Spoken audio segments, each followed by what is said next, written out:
नमस्कार, म सरोज रिजाल साहित्य संसार कार्यक्रममा हार्दिक स्वागत गर्दछु। रेडियो नेपालबाट साहित्य संसार कार्यक्रम हरेक शुक्रबार बिहान 10 बजेको समाचारपछि प्रसारण हुँदै आएको छ र शनिबार बेलुकी 9 बजेको समाचारपछि यो कार्यक्रम पुनः प्रसारणको रूपमा सुन्न सकिन्छ।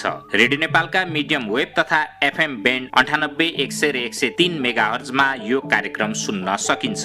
साथै तपाईको अनुकूल समयमा साहित्य संसार कार्यक्रम अनलाइन redionepal.gov.np redionepal.gov.np मा लगइन गरेर साथै रेडियो नेपालको मोबाइल एप्स डाउनलोड गरेर पनि सुन्न सकिन्छ।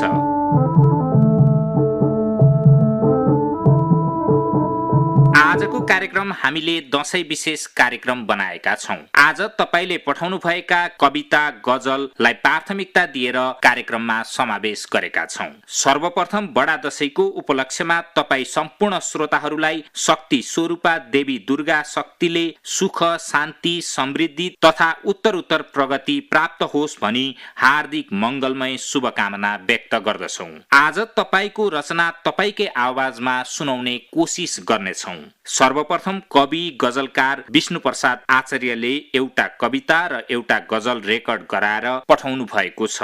सुनौ उहाँको एउटा कविता र त्यसपछि गजल अबको पालोमा। नमस्कार, म विष्णु आचार्य अतृप्त, स्थायी ठेगाना विदुर नगरपालिका 5 नुवाकोट, हाल तारकेश्वर 2 काठमाडौँमा बसोबास गर्दै आइरहेको छु। म साहित्यिक आबद्धताका हिसाबले यतिखेर विद्युत कर्मी साहित्यिक समाजमा आबद्ध छु। रेडियो नेपालको लोकप्रिय कार्यक्रम साहित्य संसारमा दशैं विशेष कार्यक्रम प्रसारण हुँदैछ र सो कार्यक्रमका लागि मैले आफ्ना केही रचनाहरू प्रस्तुत गर्न गइरहेको छु र म यस सन्दर्भमा एउटा कविता र एउटा गजल प्रस्तुत गर्न गइरहेको छु। मेरो पहिलो रचना कविता छ। कविताको शीर्षक छ बाल्यकालीन दशैं एक सम्झना। शरदको सेतो हुस्सुले सायद दुर्गा भवानीको स्वप्न बगैँचाबाट ल्याएर मेरै मझेरीमा छाडेर जान्थ्यो दशैंलाई। शरदको सेतो हुस्सुले सायद दुर्गा भवानीको स्वप्न बगैँचाबाट ल्याएर मेरै मझेरीमा छोडेर जान्थ्यो दशैंलाई। दशैं मेरो घरमा खुसी भएर पस्थ्यो, कमेरो भएर चारैतिर भित्तामा बस्थ्यो। रातो माटोले सिनित्त पोतिएको पिँढीमा बसेर खसीको कानसँग चिउरा टोक्थ्यो। बाले बोकेर ल्याउनु भएको एक पोका लुगा, मेरो भागमा पर्ने आकाशे नीलो रङको बुशर्ट, दमाई दाइले आँगनमा बसेर घुमाउने कलको स्टेरिङ, नयाँ कपडामा पुतली झैं फुर्र फुर्र, नयाँ कपडामा पुतली झैं फुर्र फुर्र गर्ने चञ्चल मन। आहा, बाल्यकालीन दशैं आँखामा चलचित्र झैं नाचिरहेछ। हरिया टारका फाटिला बारीहरू, हरिया टारका फाटिला बारीहरू, बारी भन्दा अझै फाटिला मान्यजनका आशीर्वचन। पहेलपुर फुलेको आलस, भर्खरै कृषि क्रान्ति सम्पन्न गरी इन्कलाब मनाइरहे झैं कोलाका बालाहरू। तादीको बगर ढाक्ने गरी फुलेका बाको कपाल जस्तै सेतो काँस, कोर्न नभ्याएर असरल्ल छरिएका बहिनीको केस जस्तै बदामका लहरा। अकला देवीको नित्य दर्शन गरेर मेरै लट्टाईमा फिरिरहने चरातुल्य चङ्गाहरू। जोगेको घाँस खाँदै मृत्यु उगाइरहने लम्कन्ना खसी। बादल निचोरेर बर्सात खसाउला झैं गरी क्षितिजतिर बेगिरहने लिङ्गेपिङ। आहा, बाल्यकालीन दशैं नसामा सम्झना भएर बगिरहेको छ।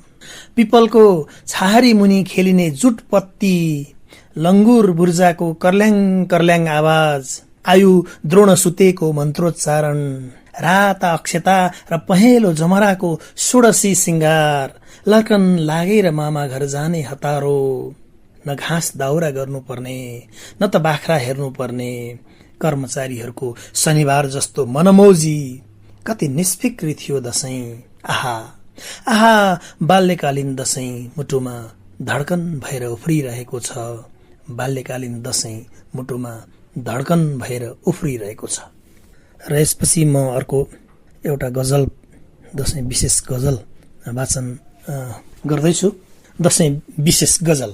मगमगाउँदा फुलै फुलको बहार बनोस् बडा दशैं। दुर्भावमाथि सदाचारको सवार बनोस् बडा दशैं। मगमगाउँदा फुलै फुलको बहार बनोस् बडा दशैं। दुर्भावमाथि सदाचारको सवार बनोस् बडा दशैं। माता दुर्गाको आशीर्वचन सबको शिरमा परोस्। सद्भाव मिलन र एकताको उद्गार बनोस् बडा दशैं। दुर्भावमाथि सदाचारको सवार बनोस् बडा दशैं। अक्षता र जमराले उल्लास छरोस् गाउँटोलमा। अक्षता र जमराले उल्लास छरोस् गाउँटोलमा। चचहुई र चङ्गा चेटले गुलजार बनोस् बडा दशैं। दुर्भावमाथि सदाचारको सवार बनोस् बडा दशैं। च्यातिएका गुन्यौ चोली खुइलिएको इष्टकोटमा। च्यातिएका गुन्यौ चोली खुइलिएको इष्टकोटमा। एक आङ नयाँ न्यानो फेरफार बनोस् बडा दशैं। एक आङ नयाँ न्यानो फेरफार बनोस् बडा दशैं। दुर्भावमाथि सदाचारको सवार बनोस् बडा दशैं। बुद्धको यो आँगनीमा रक्त नदी बग्न छाडोस्।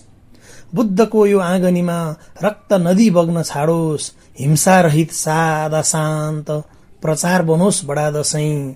हिंसा रहित सादा शान्त प्रचार बनोस् बडा दशैं। दुर्भावमाथि सदाचारको सवार बनोस् बडा दशैं। दुर्भावमाथि सदाचारको सवार बनोस् बडा दशैं। हस्त नमस्कार, धन्यवाद। आज हामी तपाईहरूले पठाउनु भएको कविता तपाईहरूकै आवाजमा सुनाइरहेका छौं। यसै क्रममा अब कवि अम्बिका अधिकारीले दशैं शीर्षकमा लेख्नु भएको कविता पठाउनु भएको छ। सुनौ उहाँको कविता अबको पालोमा। मेरो कविताको शीर्षक छ दशैं। वर्षा बादल छैन लौ गगनमा, साँच्चै सुन्दर खुल्छन् दिन दिन रात नै चहकबै, देखिन्छ सारै पर। सेता हिम शैल पोड हिमका ढाकी नयाँ च्यादर, गर्छन् स्वागत सभ्य भई हृदयको लालित्यको आदर। फुल्छन् पुष्प हजार बागवनमा, सौगन्ध सरबन, तप्कन्छन् सब तप परशिला, शीतो शुभै निर्मल। नौला छन् घर गोठ आँगनहरू, लिप्पोतले सुन्दर, बाला वस्त्र नयाँ लगाई फुर बन्छन् सबै उर्वर। डुल्दै गाउँ प्रसन्न भई युवकती, खेलवाडमा मस्त छन्, कोरी केश सिंगार साथ युवती, उल्लासमा मस्त छन्। देवीको महिमा शक्ति दिलमा, राखेर ती सजना, बस्छन् सुन्दर लालिमा प्रहरमा, दुर्गा गरी पूजना। तन्नेरीहरू पिङमा रहरले, खेल्छन् रमाइकन, ए उल्लासमय धर कति मजा आफ्नो आफ्नैपन। सारै छन् हर स्थान सुन्दर सफा, स्वच्छन्दता पूर्ण छन्, मेटिन्छन् सब द्वन्द आपस सबै, दुर्भावना पूर्ण छन्। सल्न सामान्य भएर दूर सब छन्, जम्मै असत्कार घर, आयो चाड दशैं घर घरै, बन्दै सफा सुन्दर। बाँडे यो शुभकामना हृदयको, धोका उगारिएन, फालौं रोग शोक छन् जति यता, हट्दै रहन् बन्दना। इच्छा पूर्ण बनुन् सुस्वास्थ्य सबका, फिर्दै गरून् भर्खर, सुम्पे यो शुभकामना सकलमा, चाँडै पुगोस् घर घर सुम्पे यो शुभकामना सकलमा चाँडै पुगोस् घर घर। धन्यवाद। भर्खरै कवि अम्बिका अधिकारीको कविता सुन्यौं। अब कवि बाबुराम श्रेष्ठको कविता तर्फ लागौं। उहाँले छम्कली रोकाए शीर्षकको कविता पठाउनु भएको छ। नमस्कार, म बाबुराम श्रेष्ठ। मेरो कविताको शीर्षक हो छम्कली रोकाया। थाहा छैन उनलाई आधुनिक मानिस कस्तो हुन्छ, आधुनिक समय कस्तो हुन्छ। थाहा छैन उनलाई आधुनिक मानिस कस्तो हुन्छ, आधुनिक समय कस्तो हुन्छ। उनी त बिहान खस्न नपाउँदै, उनी त बिहान खस्न नपाउँदै सबेरै अँधेरी लिपिसक्छे। घामले मझेरी र आँगन पोच्छे अगेनोमा न्यानो ल्याई आफ्नै लयमा कोसौँ टाढा पुगिसकेकी हुन्छे। ओछ्यानमा गुलाफहरू सुतेपछि मात्र सुमसुम्याउन पुग्छे। सिङ्गो युगदेखि एकलव्य जस्तै उनी अविराम एकमुठी सामल खोज्दै खोज्दै आइरहेकी छे। पटक्कै उज्यालो उदाउँदैन उनको आँगनीमा, जुन ओर्लाउँदैन उनको अँधेरीमा। चकटी जस्तो कालो बादल धुम्मिन्छ, टकटक्याउँछे सकी नसकी, तर घिसारिरहन्छ उही दुनियाँ। नीलो आकाश मुनि निष्फिक्री सुतिरहन्छे दुःखहरू कति नफुकाली, अनि सुकाउँछे जिन्दगी खेतको ह्याङ्गरमा। अस्ताएर घरको क्षितिजमा बिउजँदा रोइरहन्छ उनको बिहानी, किनकि घडीको सुई जस्तो घुम्दैन उनको जिन्दगी, घडीको सुई जस्तो घुम्दैन उनको जिन्दगी। हरेक दिन बिर्सने आदत छ उनको आदिम कष्टकर अवतरणले, जसरी कर्णालीले कहाली लाग्दो बाटो बिर्सन्छ, छाँगा जस्तो सुदूर जिन्दगी बिर्सन्छ। आउँदैन उनको मझेरीमा आधुनिकता, किनकि सहर चिनेको छैन उनले, मोटर चढेको छैन उनले, असमान वितरणको राजधानी देखेको छैन उनले। केवल काँडाले घोचेर खेल पल्टिएको पाइताला छ, हँसियाले काटेर डुडे बनाएको औँला छ, र असिङ्गार अनुहार छ। असरल जिन्दगीको बग्रेन्ती अभावहरू भन्दा माथि उठ्न नसकेको आलो अनुभव छ। सजिलो छ उनको सपनाहरू भत्काउन, मनको रहर दुर्घटित गराउन। उसँग औपचारिक विद्यालय विश्वविद्यालय छैन। छन् केवल चित्र उकाली ओरालीका, छन् उदासी एकजोर आँखा, छन् आँसुले बनाएको खोबिल्टा, छन् परदेशबाट नखोलेको ओठ, छन् परदेशबाट नपठाएको सम्झना। छन् सबै हिँडेको गाउँ, मात्र उनी छुटेको गाउँ। उनको मुटुको मैदानमा नखेली जाने वैशालु समय भनिदेऊ। सरकार गाउँ छिर्ने कहिले हो, उनको निम्छरो जिन्दगीले। भोकमा खान पाउने कहिले हो, रोगमा अस्पताल पाउने कहिले हो, पीरहरूमा खुसीको श्वास फेर्ने कहिले हो। मन लाग्दा थक मारेर फेसबुक मेसेन्जरमा प्यारसँग गफिन पाउने कहिले हो। तपाईलाई अचम्म लाग्दो हो, यस्तो पनि हुन सक्छ यो समयमा। यथार्थ हो महाशय, उनी सङ्लो नक्सा कोर्छे देशको, तर दूरी जोडिँदैन उनको, मन जोडिँदैन उनको। अनागरिक बन्छे तैपनि तैनाथ सिपाही झैं लाटो पहाडहरू बीचमा भेरी झैं छचल्किएर देशको एक कुनामा बेमतलब सीमा रक्षार्थ पुरानो युग बाँचिरहेको उनी अर्थात् छम्कली रोकाए हो। धन्यवाद। भर्खरै कवि बाबुराम श्रेष्ठको कविता सुन्यौं। अब हामी कवि गजलकार सयपत्री थुलुङको एउटा कविता र एउटा गजल सुन्न लागिरहेका छौं। गजलकार थुलुङले विदेशबाट यो गजल पठाउनु भएको छ। अब सुनौ उहाँको गजल। नमस्कार, म सयपत्री थुलुङ, संघसभा हाल टोकियो जापान। म यति बेला गाउँ फर्किरहेको परदेशी शीर्षकको कविता वाचन गर्न चाहे। यो कविता चाहिँ गाउँ फर्किरहेको परदेशी कविता भित्रको एउटा कविता पनि हो। गाउँ फर्किरहेको परदेशी, शरद ऋतुको एक हिउँ चिसिँदै गरेको मध्यरात, जुन खुल्दै गरेको शिशु आकाश, बुकी फुल फुल्दै गरेको धरती, तुषारा पातले खाँदै गरेको एक थान सामसोइट सपना, अक्षम्स देशान्तरको वक्र रेखामा प्रताडित बबुरो जुनकिरी मनोवादको मानचित्र कोरिरहेछ। जिन्दगीको अमूर्त क्यानभास भित्र अनुवाद गर्न बाँकी अनिदो रात आँखाभरि इन्द्रेणी रङ पोतेर आएकी हुँ म 7 समुद्र पारी। ममताको आँचल धरौती राखेर केही थान खुसी खोज्न म यसरी छाडेर हिँडेकी हुँ आमा र देश। मुटु निचोरेर रङ सापटी दिएकी हुँ चन्द्र सूर्य ध्वजालाई फर्कने बाचाका साथ। आँखाको बाँध छेकेर फेवाताल बनाएकी हुँ ताजै छन् सम्झनाहरू। चौरिँदै गरेको आमाको मलिन अनुहार, चिरा चिरा धाजा फाटेका बाका पाइतला, स्कुल जाने केटाकेटीहरूको रित्तो झोला र टिफिनमा हुने रित्तै ओठ। सम्झन्छु तुसारा खसिरहने ती हिउँदे रातहरूमा आमाको चिरा परेको पैतला, बाको फाटेको भुटोको छाड, उहाँहरूको खुट्टा जस्तै खुट्टा अनि कति भाग्यमानी सदा प्यारले माटोको स्पर्श गरिरहन्छ। हाम्रा खुट्टा बुख्याछाको झै निर्जीव, न आजसम्म माटोको स्पर्श थाहा छ न आफू जन्मेको माटोको सुगन्ध थाहा छ। यी सबै मेरै आँखा अघि घुमिरहन्छन्, जसरी घुमिरहन्छन् पल पल आयु नापेर घडीका सेकेन्ड काँटा मिनेट काँटाहरू। तर पनि घडीलाई कुनै थकान हुँदैन। सम्झन्छु कहाँ पुगे होलान् कटुसको आगोमा भोकसँगै माया भुटिरहेका आफन्तहरू।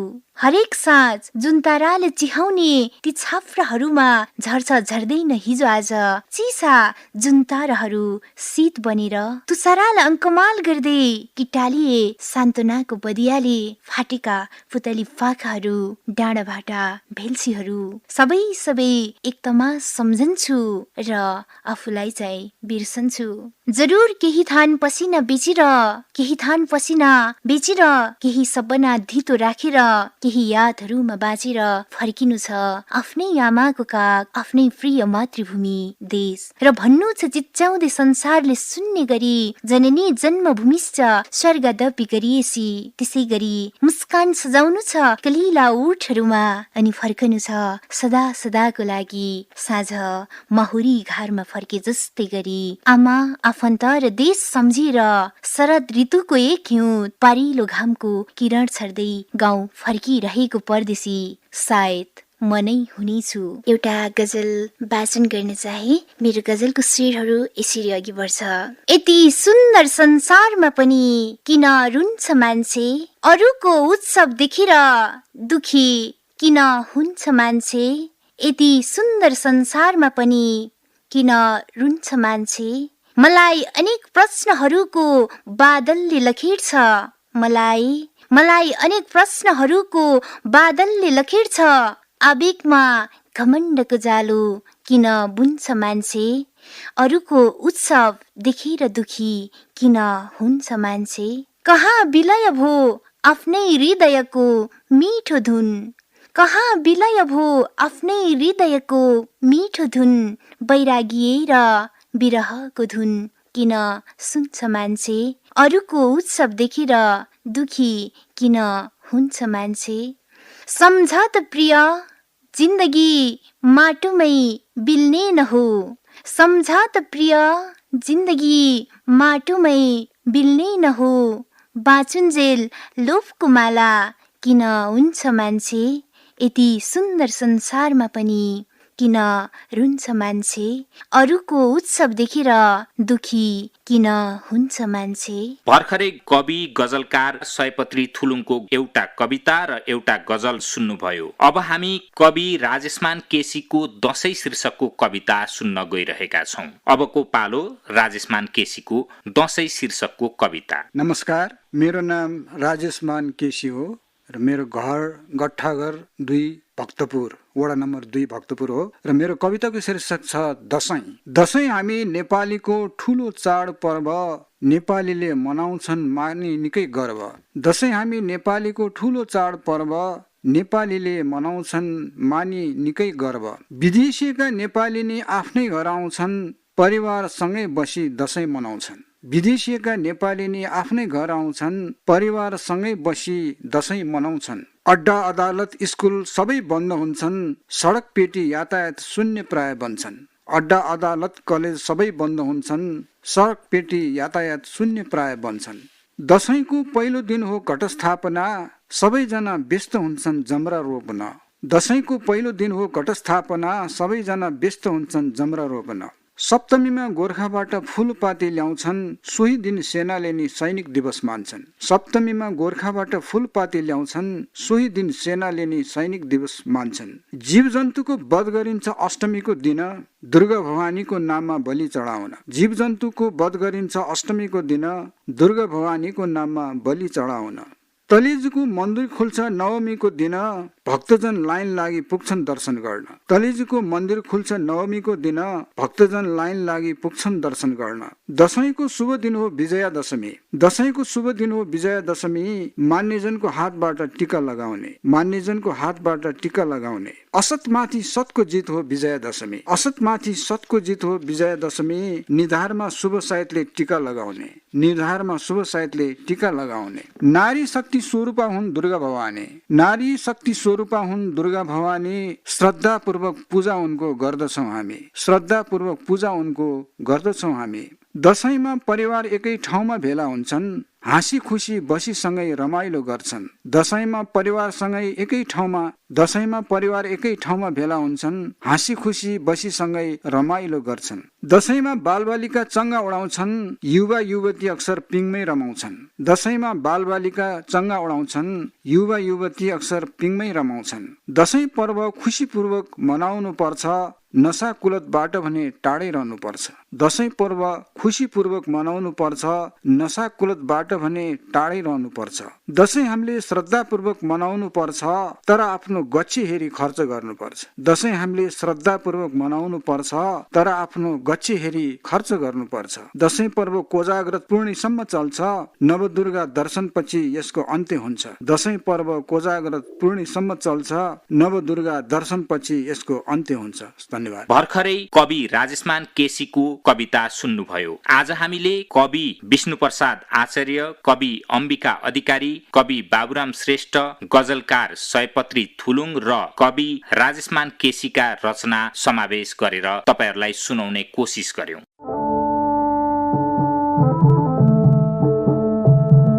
हवस् त आजलाई यति। तपाईलाई आजको दशैं विशेष कार्यक्रम कस्तो लाग्यो तपाईको सल्लाह र सुझाव दिन नभुल्नुहोला। पुनः बडा दशैंको उपलक्ष्यमा तपाई सम्पूर्ण श्रोतालाई शक्ति स्वरूपा देवी दुर्गाको शक्तिले सुख, शान्ति, समृद्धि र उत्तरोत्तर प्रगति प्राप्त होस् भनी हार्दिक मंगलमय शुभकामना व्यक्त गर्दै आजको कार्यक्रमबाट प्राविधिक मित्र देवकी भण्डारी सहित संयोजक ताराप्रसाद ओस्ती र म सञ्चालक सरोज रिजाल पनि बिदा हुन्छु। नमस्कार।